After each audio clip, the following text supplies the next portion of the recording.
I paid $19,400 for my grandparents' anniversary cruise, a gift they waited 38 years for. 2 days before boarding, my mom said, they wouldn't even appreciate it. We're going instead.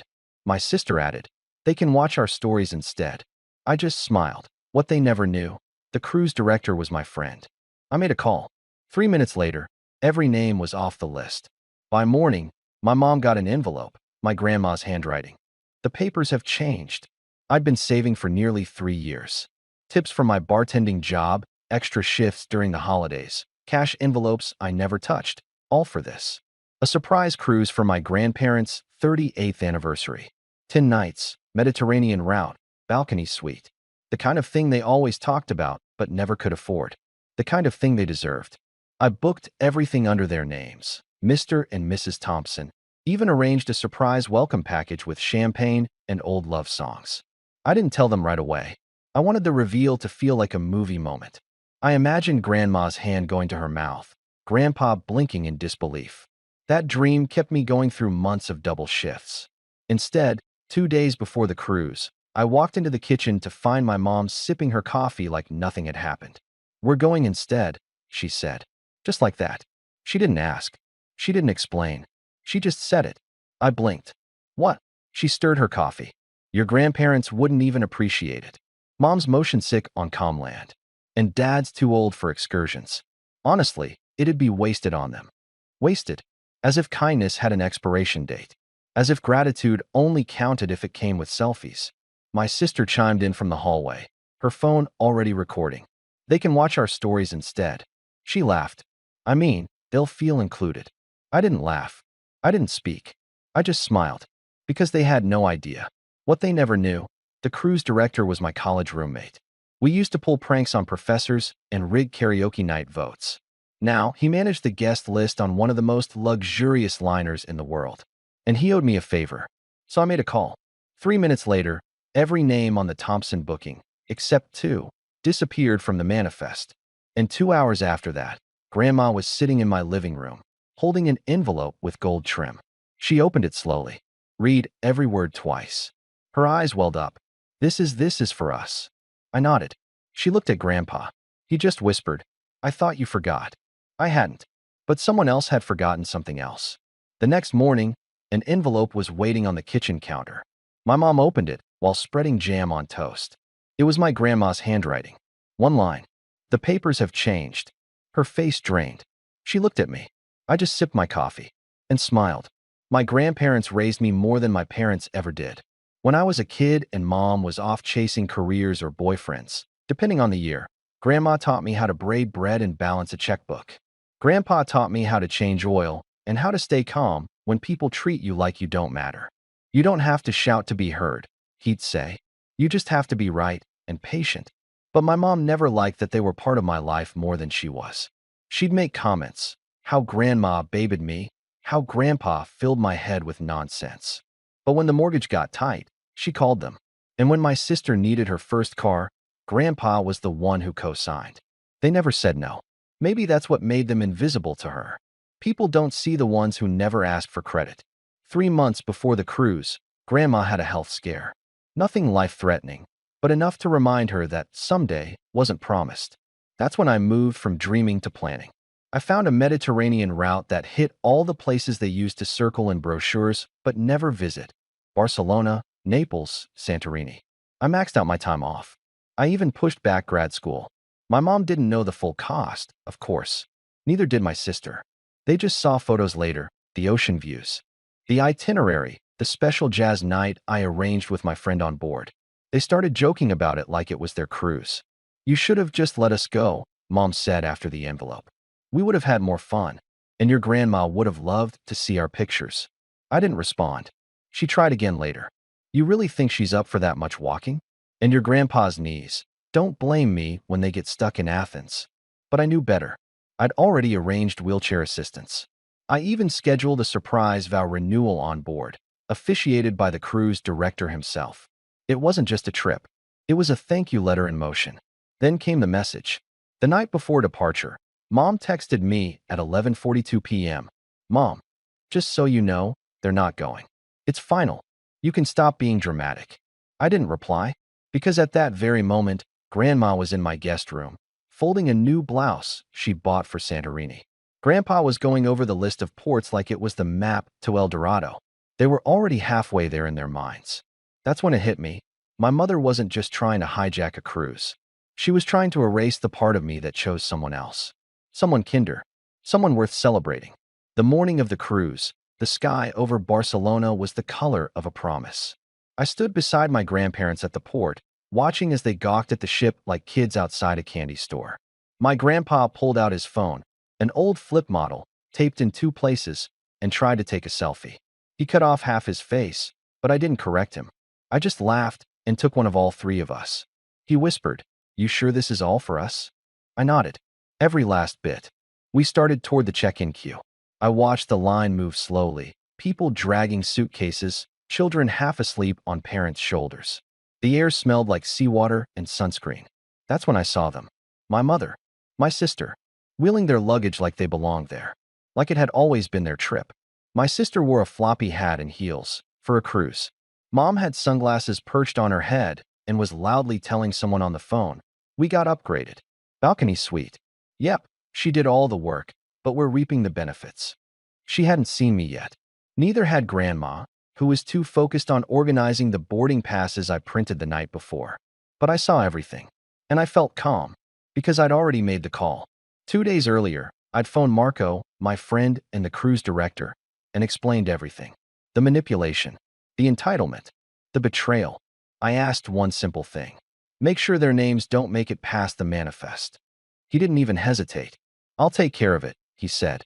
Now, standing there, watching them roll up to the VIP counter like royalty, I almost felt sorry. Almost. Until my sister turned and saw me. Her face froze. Then she smiled.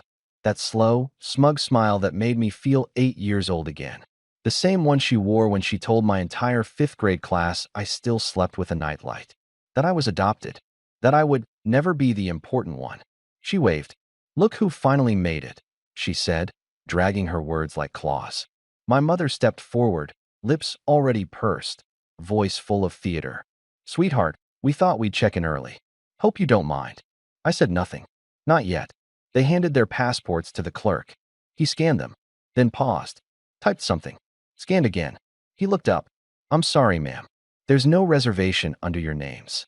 My mother's face twisted. "What do you mean? This cruise was arranged by my child. That's my daughter over there," she added, pointing dramatically toward me. The clerk kept his composure.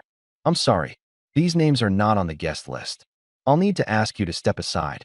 My sister huffed. "You've got to be kidding me." Grandpa, now realizing what was happening, took a step closer to me. "Should I?" he asked quietly. I shook my head. "This is part of the gift." My mom stormed over. "You did this. I know you did this." Her voice wasn't loud. Not yet. But the edge was sharp enough to draw blood. "You think this makes you better than us?" she hissed. I stayed quiet.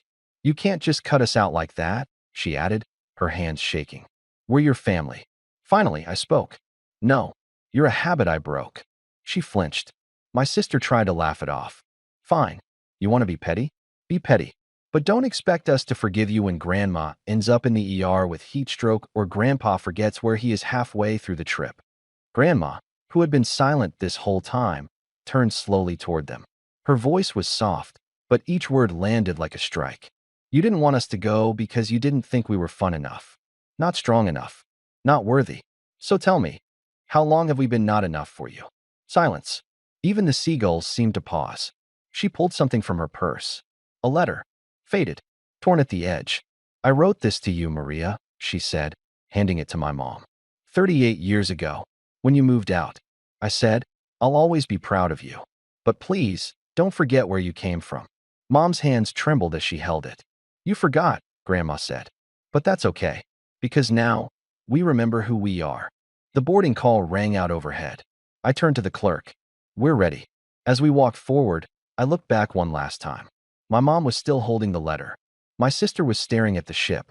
And the clerk, God bless him, was politely directing them to the exit. On board, everything felt surreal. Like we'd slipped into a parallel world. One where care was genuine and presence wasn't an obligation. My grandparents stood on the balcony of their cabin, staring out at the open sea.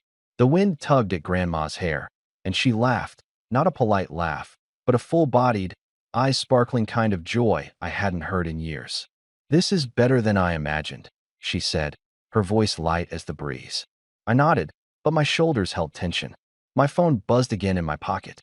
Another voicemail. I didn't listen. There were already four. The first was my mom yelling, "How could you do this to us?" The second, my sister whining about being humiliated. The third, silence followed by a deep sigh. The fourth, I didn't care anymore. Instead, I turned the phone off. Completely. 7 days of silence. We had breakfast on the deck, joined salsa classes on the lower deck. Grandpa made friends with the ship's musicians, sharing stories from his Navy days. Grandma found a woman from Malaga and they did sunrise yoga together. I hadn't seen them this alive in a decade. That first night, after they went to bed, I stepped out onto the deck alone. The ocean was a black sheet under the stars. Peaceful, honest, nothing like home. Home was always layered with noise, tension, and quiet debts unpaid.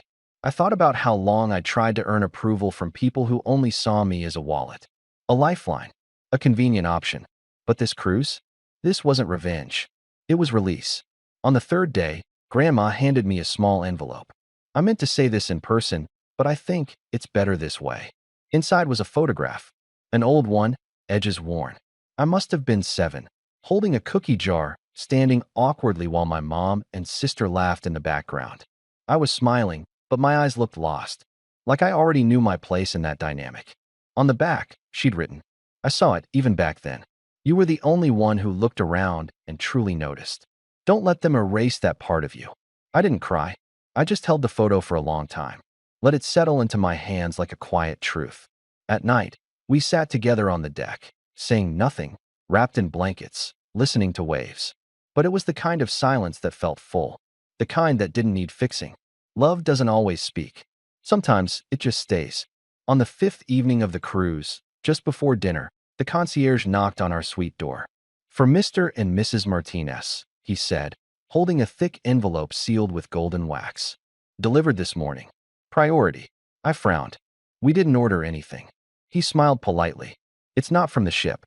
It was flown to the next port overnight. Someone wanted to make sure it reached you mid-cruise." Grandpa took the envelope slowly, inspecting the seal. It bore a family crest none of us recognized. Inside, carefully folded, were 2 items, a letter and a single-page legal document. Grandpa handed me the letter. "If you're reading this, it means you finally got what you deserved, a moment of peace." I hope it was worth the wait. The handwriting wasn't familiar. Not at first, but then I noticed the ink color, the sharp angles, the way the RS looped twice.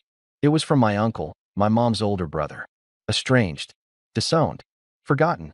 Years ago, he'd been erased from every photo, every story. My mom only referred to him in one word, traitor. He had left the family after a major argument over money. Something about Grandma's inheritance, how it was mishandled, hidden, redistributed. I read on. "You always reminded me of myself. Quiet, observant, left out. That's not a curse. It's the clearest view. I promised myself that one day, if I could, I'd return what was taken from your grandparents. And from me. Check the last page. Don't tell your mother yet. Let her feel the storm she created." My hands trembled slightly as I turned to the legal document. It was a transfer of ownership. A small, seaside home in Mallorca. Fully paid. In the names of my grandparents. I stared at it in disbelief. My grandpa leaned forward, adjusted his glasses, and his jaw dropped. This was the house your grandma always dreamed about," he whispered. The cruise was meant to be their first real vacation. But now, suddenly, they had something bigger, a future, a home, a place that couldn't be taken away by guilt, by pressure, by manipulation. A safe ending, written by someone the family tried to forget. That night at dinner, I watched them talk about garden plans and sunrises and what color to paint the shutters. For the first time, they weren't reminiscing. They were planning. And for the first time, I didn't feel like a bystander in someone else's story. I felt like part of a new one. The days following the cruise were quieter than I had anticipated, almost eerily silent. The usual storm of calls, messages, and urgent pleas from my mother and sister had ceased. It was as if the sudden loss of control over the situation had left them stunned into silence, or perhaps, for the first time, forced them to pause and reflect on the consequences of their actions. Meanwhile, my grandparents blossomed in ways I had never seen before. Grandma's eyes shone with a renewed light, vibrant and hopeful, as if a weight she had carried for decades was finally lifted. Grandpa, who had always been a man of few words and firm resolve, softened. There was a newfound warmth in his smiles and a willingness to open his heart to others. Their new home in Mallorca was not just bricks and mortar. It was a sanctuary, a symbol of freedom and second chances, the beginning of a new chapter at a time in life when many resigned themselves to the ordinary. Grandma, the gentle, unwavering soul who had taught me kindness, patience, and resilience, wrote me heartfelt letters filled with gratitude and love. "You didn't just give us a house," she wrote in one, her handwriting delicate but steady. "You gave us hope, a chance to dream again, to believe that life can surprise us even at this age." Every word felt like a soothing balm, healing the invisible scars that years of hardship had etched deep within her. Grandpa, the man who showed me the strength in silence and the power of standing tall without shouting, found new purpose in hosting small gatherings for their neighbors. His stories of Navy days, of enduring hardship with quiet dignity, became the glue that held this new community together. Watching him share laughter and memories, I could see the pride in his eyes whenever he mentioned me, no longer as the son tangled in family drama, but as a man who had found his own strength and set boundaries with grace. My mother's story was far more complicated. She reached out once after weeks of silence, her voice tentative, carrying the unmistakable weight of regret and perhaps some recognition of the pain she had caused. "Maybe I was too harsh," she said quietly. "Maybe I didn't see things clearly." But years of manipulation, silent accusations, and a deeply ingrained sense of entitlement do not simply disappear with a few words. The past lingered between us like a shadow, reminding me why I had to protect myself. My sister, the loudest voice of entitlement in our family, sent me a message after a long pause. It was brief and tentative. "I'm sorry. I didn't realize how much I hurt you." The apology was fragile, almost like a whisper in a storm, but it was a beginning. I chose not to reply immediately, understanding that rebuilding trust requires time, and for now, I had to keep my boundaries firm and my heart guarded. And then there was Marco, the cruise director, my college friend, an unexpected ally in all this. His quiet presence and unwavering support reminded me that sometimes help and kindness come from unexpected places. He never sought thanks or recognition, only smiled when I told him how his simple favor had changed the course of my family's story and given my grandparents a new lease on life. As I stood on the deck watching the sun dip below the Mediterranean horizon, I felt a profound sense of peace wash over me. For the first time in years, the relentless pressure of expectation and obligation had been lifted. I was no longer a hostage to family demands or past grievances. But deep inside, I knew there was one more thing I needed to do, one final conversation, one last piece of closure to truly set myself free. The days after the cruise stretched into weeks, and eventually, I found myself sitting across from my mother at a quiet cafe, the kind of place where the noise fades into the background, leaving only the weight of unspoken words. She looked older than I remembered, lines etched deeper on her face, eyes softer, but still guarded. "I've been thinking," she began slowly, stirring her coffee without looking up. "About everything. About us. About what happened." I nodded, waiting. She sighed. "Maybe I was wrong. Maybe I took too much for granted. You weren't just some kid with a wallet. You were—" Her voice cracked, and for a moment, vulnerability peeked through the armor she'd worn for so long. "I don't expect things to go back to how they were," she continued. "And I don't expect you to forgive me right away. But I want you to know, I'm sorry." I swallowed a lump that had formed in my throat. Years of pain, resentment, and silence boiled beneath the surface, but I had learned the hardest lesson of all. Forgiveness isn't about forgetting. It's about freeing yourself. "I'm not the same person I was," I said quietly. "I've spent so long trying to be everything for everyone. The fixer, the provider, the peacemaker. But I forgot one thing." "What's that?" she asked. "To take care of myself." She reached across the table, hesitating before placing her hand lightly on mine. "That's all I ever wanted," she whispered. In that moment, I realized that love, real love, wasn't about sacrifice until you're empty. It was about boundaries, respect, the courage to say no. The phone buzzed in my pocket. A message from my sister. "I'm proud of you. For standing up. For finally being you." I smiled. This was the closure I needed. Not the perfect reunion, not the ideal apology, but a step forward. A new chapter. I looked around the cafe, at the ordinary faces, the steaming cups of coffee, the hum of life going on. And I knew this was my life now. No longer defined by what I gave or what they took, but by who I chose to be. Strong, free, whole. The greatest gift I ever gave myself was not a cruise, nor a house, nor a fight one. It was the courage to close one door and open another.